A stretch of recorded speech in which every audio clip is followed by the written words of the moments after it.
মানিকগঞ্জের খারচর আর পাবনার ঢালার চর এখন যুক্ত রাজবাড়ীর গোয়ালন্দের একটি চরের সাথে।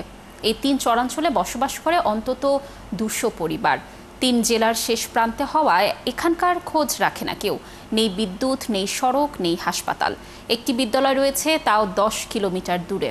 তবে বিদ্যালয়ে যাওয়ার উপযোগী শিশু রয়েছে অন্তত ১০০। যারা জানেনই না বিদ্যালয় কি, তাদের কথা ভেবে চরে যাত্রা শুরু করেছে আমাদের পাঠশালা নামের একটি শিক্ষা প্রতিষ্ঠান। মেহেদী হাসানের তথ্য ও ছবিতে প্রতিবেদন। একসময় এখানে ছিল সব ধরনের সুযোগ সুবিধা। পদ্মার ভাঙনে ছিন্ন ভিন্ন হয়ে যায় এলাকার বাসিন্দারা। তবে আবারও জেগে উঠেছে চর। মাঝ পদ্মার অথই পানি ৩ দিকে গড়ে উঠেছে ৩ গ্রাম। তাই চরেই ফিরে এসেছে বাসিন্দারা। মানিকগঞ্জের খারচর, পাবনার ঢালার চর যুক্ত হয়েছে রাজবাড়ী জেলার গোয়ালন্দ চরের সাথে। এই ৩টি চরাঞ্চলে এখন বসবাস করে অন্তত ২০০ পরিবার। আর বর্তমান চরের যে পরিবেশ, পড়াশোনার কোনো স্টেপই এদের হচ্ছে না।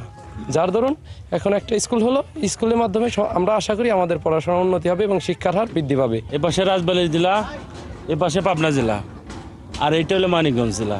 এই ৩টা জেলার আর কি পয়েন্ট আছে। আমরা চরের বাসিন্দারা জানান, শিক্ষা, স্বাস্থ্য, চিকিৎসা, বাসস্থান সহ সব ধরনের মৌলিক অধিকার থেকে বঞ্চিত এখানকার মানুষ। বিদ্যুৎ না থাকায় থাকতে হয় অন্ধকারে, আর স্কুল না থাকায় বঞ্চিত শিক্ষার আলো থেকেও।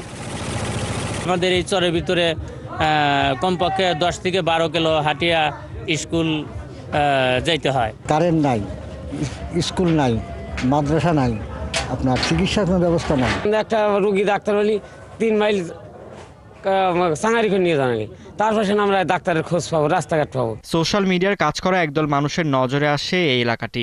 তারা তৈরি করেন নিরক্ষরের কারখানা নামে একটি কন্টেন্ট, যা দেখে সাড়া দেন এই সমাজেরই কিছু উদ্যোগী মানুষ। তাদের উদ্যোগে চরের শিশু শিক্ষার জন্য তৈরি হয়েছে আমাদের পাঠশালা নামে একটি শিক্ষা প্রতিষ্ঠান। সেখানে ভর্তি হয়েছে ৪৫ জন শিশু। শিশুদের যে পড়াশোনা করা দরকার বা এটা পড়াশোনা করা উচিত, এটা অভিভাবকদের মধ্যে কোনো ধারণাই নেই যে না আমাদের শিশুদের করব। কারণ এইখান থেকে ওই পাশে কাশিমপুর চর প্রায় বর্ষার সময় যাওয়া অসম্ভব বাচ্চাদের জন্য, যমুনা উত্তাল। আর যখন শুষ্ক মৌসুম, তখন পায়ে হেঁটে যাওয়া আসার জন্য ৫ থেকে ৭ কিলোমিটার।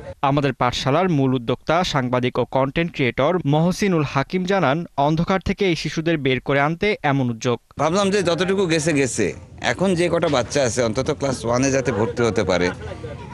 এই ছোট ছোট বাচ্চাগুলো যাদের অক্ষর জ্ঞান এখনো হয়নি, যাদের মানে বাবা মার কাছে ছোটবেলা থেকে হয়ে যায় সরে ABCD, তো তাদের হয়নি, তারা একদম অন্ধকার এই জায়গাটা। চরবাসী বলছেন, এখন দরকার প্রশাসনের সুদৃষ্টি। কারণ তারা বিশ্বাস করেন, শিক্ষার আলো পেলেই তাদের আগামী দিনের জীবনযাপনে ইতিবাচক বদল আসবে। ফারদিন নীরব, ৭১।